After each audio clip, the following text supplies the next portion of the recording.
हर जलसे में ये बोल रहे हैं, हर मीटिंग में ये बोल रहे हैं कि आप लोगों ने 19 में जज्बात में आकर फैसला किया, जज्बात में ना आए, ऐसा बोल रहे हैं। तो क्या हमारी शरीयत में मुदाखलत होगी, हमारे दीन पर मुदाखलत होगी, हमारे इस्लाम पर मुदाखलत होगी, तो क्या हमारे जज्बात नहीं भड़केंगे? अरे जज्बात तो एक कुत्ता भी जाहिर करता है, वो रो कर बताता है हम तो उम्मत मोहम्मदिया हैं, हम इस्लाम के लोग हैं। जज्बात में क्यों नहीं आएंगे भाई? बोलो, शेख आसिफ का कोई लीडर असेंबली पार्लियामेंट में तलाक़े सलासा का पेपर फाड़ा क्या? हमारा लीडर असदुद्दीन अवैसी वो मुंह पे पार्लियामेंट में पेपर फाड़ा है। आपका कोई लीडर मुसलमान का मुंह बोला है क्या? बहराइच में मुसलमानों को घरों को जला दिया गया, लूट लिया गया, आपका कोई लीडर वहां बोला क्या? बताओ। आपका अजीत दादा पवार, ये नीतीश राणे, गिरीश राज जो बोलते हैं वो अल्लाह के रसूल की शान में गुस्ताखी करते हैं, वो बोला क्या भाई? आप लोगों को ये बोल रहे हैं जज्बात में ना आए। वो ऐसी पार्टी का नाम रख लिया जो हम जज्बात में ना आए।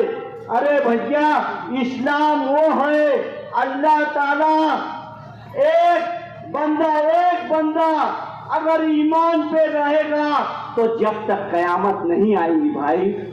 ये बात याद रखो। आपके मजहब को अपने मफाद के लिए वो टारगेट कर रहा है।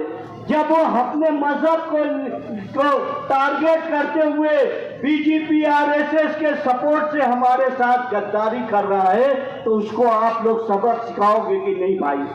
बोलो, सबक सिखाओगे कि नहीं? हमारा मकसद सिर्फ ये है कि हम हमारी कौम की माल और इज्जत और रोटी रोजी को बचा सके। हमारे पास बहराइच की मिसाल है। देखो, हमारे मुसलमान के घर का हरा झंडा तोड़कर भगवा झंडा लगाया गया। उसके बाद हमारे मुनज़्ज़म तरीके से मुसलमानों की इमलाक लूटी गई, हमारी बहन बेटियों की इज्जत लूटी गई। हमारा शहर अल्हम्दुलिल्लाह एक मजलूम मुसलमानों की पनाहगाह है। हमारे पास मुफ्ती मोहम्मद इस्माइल कासमी जैसा लीडर है। हमारे पास मालिक मेयर जैसा बहादुर सदर एमआईएम का जो हर तरीके से मुकाबला करेगा भाई। इसके जैसा नहीं कि गोली मरवा दिया और जाके अजीत दादा पवार की गोद में बैठा, फडणवीस से फोन करके अपने आप को जेल में बचाने के लिए हर शर्त तो उनकी मांगा है। हर चीज कौम को बेचने के लिए, वो हमारी कौम को बेचने के लिए सिर्फ वो जेल में ना जाए, मालिक मेयर पे हमला करने के बाद ये किया है। तो हम क्या खामोश बैठेंगे भाई? हमारी सियासत रोजी रोटी नहीं है। अल्हम्दुलिल्लाह अल्लाह ताला ने हमें हलाल रोजी दी है। बुनकरों के जरिए से हम सब्सिडी लाए, हम आज मंदी में हैं। इस हिस्से में मुझे मालूम पड़ा कि 15 सालों से मुकादम लोगों को एक कॉलोनी और बहुत सारी मुआवजा देने के वास्ते ये 15 साल से यशवंतराव चौहान स्कीम के तहत बेवकूफ बना रहे हैं। इस हिस्से में मजदूर भाई है।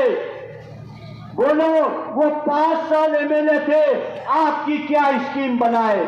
ये मुफ्ती मोहम्मद इस्माइल कासमी साहब बैठे हैं, मेरे साथ बुनकर तंजीमें थे। हसन मुशरिफ जो है कामगार का मिनिस्टर था 2.5 साल पहले, हमने जाके मीटिंग लिया। उन्होंने कहा कि मजदूरों के लिए कुछ करना चाहिए। तो हम लोग ने हाँ ठीक है साहब, आप जैसा बोलो, मजदूर हमारे भाई है, हम मजदूर वो रहते तो हमारा कारोबार चलता है। तो बोले उनके लिए कॉलोनी बनाना है। हम बोले ठीक है साहब। उनके बच्चों के लिए स्कूल बनवाना है। हम बोले ठीक है साहब। बोले ये पैसा कहाँ से आएगा? हम बोले सरकार देगी। सरकार के पास पैसा नहीं है तो हम बोले हमसे क्या चाहते हो? हम ये चाहते हैं कि आपके ऊपर एक टैक्स लगा दिया जाए बुनकरों पे और वही पैसा हम मजदूरों को देंगे। तो हमने कहा ठीक है साहब, आप जैसा ठीक समझो। तो 1 रुपया किलो सूद के ऊपर सरचार्ज लगाकर वो जो रुपया जमा होगा वो बुनकरों के मजदूरों को दिया जाएगा, ऐसा फैसला करवाया हमने। आपने किया क्या मजदूरों के लिए? ये लड़ाओ और हुकूमत करो, ये जात पात में बांट कर हुकूमत करो। तिरन्नू का फसाद हुआ, बंबई में मुसलमानों को लूटा मारने जाने लगा तो खोजा लोग को भी मारा गया। तो बोले अरे बोले तुम भी मुसलमान हो, ये बोल के मारा गया। वहाँ शेख सैयद पठान अंसारी किसी को नहीं देखा जाता है, ये मुसलमान देखा जाता है और उसके सीने को गोली मारी जाती है। ये सब चीजें से हमको बचाना है। हम ऐसे गद्दारों को जो आरएसएस और बीजेपी की पुष्टनापनाई करते हुए हमारी कौम को बेच रहे हैं, उनको 20 नवंबर को इतनी ज्यादा वोटों से हराना है कि वो याद रखे कि जो अगर गद्दारी करता है। आपको एक बात बताना तो चलूं, बदरुद्दीन अजमल जो 10 लाख वोटों से हारे, क्यों हारे मालूम है भाई? वो सिर्फ पार्लियामेंट हाउस में तलाक सलासा के बिल पर हाजिर नहीं हुए तो वहां के मुसलमानों ने उनको 10 लाख वोटों से हराया है। अब आपका फर्ज बनता है कि आपको कौम के बेचने वालों के लिए क्या करना चाहिए। वाखिर दावाना।